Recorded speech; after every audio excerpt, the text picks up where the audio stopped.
नासिक जिले के इगतपुरी तालुका के टाकेत बुद्रुक के एक स्कूल में 13 वर्षीय आदिवासी छात्रा के साथ प्रधानाध्यापक और शिक्षक द्वारा बलात्कार किए जाने की चौंकाने वाली घटना सामने आई है। इस घृणित घटना के विरोध में और आरोपियों को फांसी की सजा देने की मांग को लेकर आदिवासी कांग्रेस कमेटी के प्रदेश उपाध्यक्ष लकी जाधव के नेतृत्व में इगतपुरी तहसील कार्यालय पर एक महामौन मोर्चा निकाला गया। मोर्चे में विभिन्न राजनीतिक दलों, संगठनों और पीड़ित लड़की के परिवार सहित नागरिक बड़ी संख्या में शामिल हुए। इस दौरान नायब तहसीलदार को एक ज्ञापन सौंपा गया जिसमें आरोपियों को कठोर सजा देने के साथ साथ लड़की की शिक्षा का खर्च और उसके नाम पर जमा एफडी की राशि तुरंत उसके खाते में जमा करने की मांग की गई।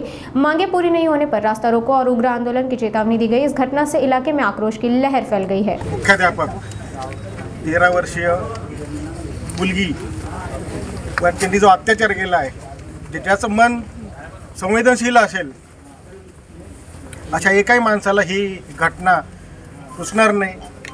कायदेशीर याचं फास्ट ट्रॅकमध्ये हा खटला तुम्ही चालवला पाहिजे।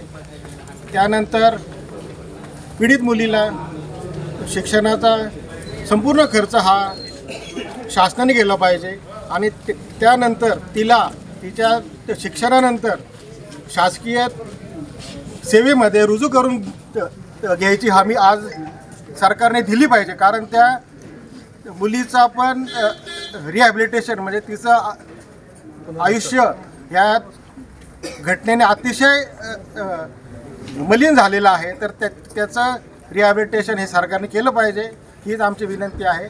संस्थेला ही काळीमा फासणारी अतिशय निंदनीय कलंकदायक घटना घडलेली आहे आणि आम्ही पहिलेच निवेदन दिलेलं आहे की फास्ट ट्रॅकमध्ये कोर्टात ही केस चालून आरोपीला फाशीचीच शिक्षा झाली पाहिजे। त्याच्यामुळे पुन्हा गुन्हा घडतानाच होणार नाही।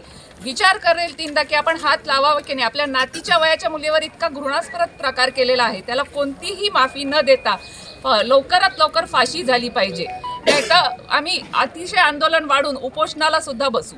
आठवड्याभरामध्ये न्यू इंग्लिश स्कूल टाकेत या ठिकाणी जी एक निंदनीय घटना घडली, 13 वर्षाच्या एका बालिकेवरती या एका नराधमाने अत्याचार केला, त्या घटनेचा मी निषेध नोंदवतो। याआधी मी माननीय मुख्यमंत्र्यांना निवेदन दिलं आहे, त्यात काही मागण्या केल्यात, परंतु आज मी एक अशी मागणी करतो की जसं सर्व समाज एकत्र झालेला आहे, काही घटना ह्या किंवा काही गुन्हे हे समाजाला घातक असतात, काही व्यक्तीला घातक असतात। हा जो प्रकार घडला आहे किंवा हा जो गुन्हा घडला हा समाजाला घातक आहे, सर्व समाज एकत्र झालेला आहे। मी सरकारला आपल्या माध्यमातून विनंती करतो की पोलिसांनाही एक विनंती करतो की अंडर ट्रायल ही जी केस चालवावी, जेणेकरून त्याला जामीनच मिळू नये। माझी सर्वांना विनंती आहे, सर्व समाज बांधवांना माझी विनंती आहे की त्याला कोणीही जामीन राहू नका। तो जर त्याला कोणी जामीन झाला नाही तर ते अंडर ट्रायल चालेल आणि तो तसाच जेलमध्ये जाईल, त्याला फाशी शिक्षा होईल।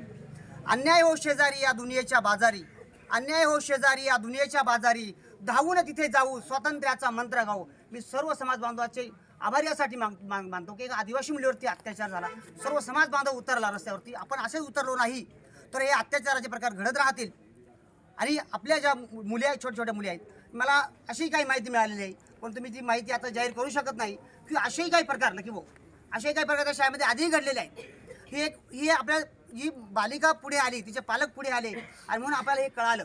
असं सर्रासपणाने मला टाकेतच्या घटनेच्या नंतर एक काळुशाल देखील अशी काही घटना झाल्या आहेत, परंतु जोपर्यंत आपल्या हातामध्ये काही मिळत नाही, म्हणजे आपल्या मुलींनी नुसतं शिकायला जायचं की अन्याय अत्याचार सहन करण्यासाठी जायचं। माझं पोलीस डिपार्टमेंटला एक विनंती आहे, लक्षात ठेवा की आपण तपास करताना तो लवकर केला पाहिजे, त्या चार्जशीट लवकर केलं पाहिजे आणि अंडर ट्रायल केस चालली पाहिजे, त्याला जामीनच मिळता कामा नाही। तर आमचा न्यायालयावरचा विश्वास अधिक वाढेल। न्यायाव्यवस्थेवर आमचा 100% विश्वास आहे। परंतु आपण जेव्हा सांगितलं की जेव्हा आयोच्या काही चुकांमुळे आरोपी सुटतात, आपणही त्यांना माझी विनंती आहे की आपण त्यांना सहकार्य केलं पाहिजे आणि हे जे चार्जशीट आहे हे परफेक्ट चार्जशीट गेलं पाहिजे आणि त्याला तात्काळ फास्ट ट्रॅक कोर्टामध्ये चालवली पाहिजे। आपण नक्की बोलून सांगितलं की आपण मंगळवारी भेटणार आहोत गृहमंत्र्यांना। मी निवेदन दिलेलं आहे परवाच त्यांना की ही फास्ट ट्रॅकमध्ये चालवावी, चालली नाही, समजा सरकारने निर्णय घेतला नाही की फास्ट ट्रॅकमध्ये केस चालवण्याची, तर माझं सर्वांना आव्हान आहे की आपण रस्त्यावर उतरलं पाहिजे, रस्ता अडवला पाहिजे। जोपर्यंत आपण उतरत नाही, लक्षात ठेवा SM जोशींचं एक म्हणणं आहे की आपलं म्हणणं केवळ सत्यास असून भागत नाही, त्यामागे सामर्थ्य उभं केलं पाहिजे। आज या पीडित बालिकेच्या सोबत आपण ताकद उभी केलेली आहे, ती ताकद अशीच आपण कायम ठेवूया आणि या नराधमाला फाशीची शिक्षा झालीच पाहिजे। ते न्यायालयाचं काम आहे, याची कल्पना आहे आम्हाला, परंतु गृह विभागाने यात दक्षता घेऊन ही केस फास्ट ट्रॅकमध्ये चालून या एका वर्षाच्या आत त्याचा निकाल लावावा आणि या नराधमाला फाशी शिक्षा द्यावी अशी मागणी मी करतो. अतिशय उच्च ठिकाणी असतं आणि आमच्या एका ग्रामीण भागामध्ये आदिवासी भागामध्ये जे सर्वसिद्ध टाकेद जी शाळा आहे ती अतिशय नावाजलेली आणि 40 वर्षापासून खऱ्या अर्थाने ज्ञानदानाचं काम ज्या शाळेमध्ये चालू आहे. आम्ही सर्वजण त्या शाळेत शिकलो आहे. पण खऱ्या अर्थाने या काळामध्ये शिक्षक आणि संस्थेचं जे काही शाळेकडे दुर्लक्ष आहे त्यामुळेच खऱ्या अर्थाने अशा साऱ्या घटना घडतात. झालेली घटना ही स्वतः मुख्याध्यापकाने केलेलं आहे, म्हणजे कुंपणाने शेत खाल्लेलं आहे. यालाच जबाबदार ज्या पद्धतीने ते गुन्हेगार आहेत त्याच पद्धतीनं संस्था चालक पण आहे. आणि माझी मागणी हीच आहे गृहमंत्र्याला की या संस्था चालक जे आहेत हे फक्त मलिदा खाण्यासारखी संस्था काढतात. तिथल्या शाळेची गुणवत्ता असेल, शाळेची सुरक्षा असेल किंवा त्या शिक्षकाची जी काही मानसिकता असेल हे पडताळण्याचं काम खऱ्या अर्थाने या संस्थेने केलं पाहिजे. म्हणून या संस्थेला सुद्धा बॅकलिस्टेड केलं पाहिजे आणि त्या ठिकाणी दुसऱ्या एका संस्थेला आणून हे ज्ञान देण्याचं काम पुढे नेलं पाहिजे आणि या नराधमाला फाशी झाली पाहिजे. या प्रमुख मागणीसाठी आम्ही सर्वजण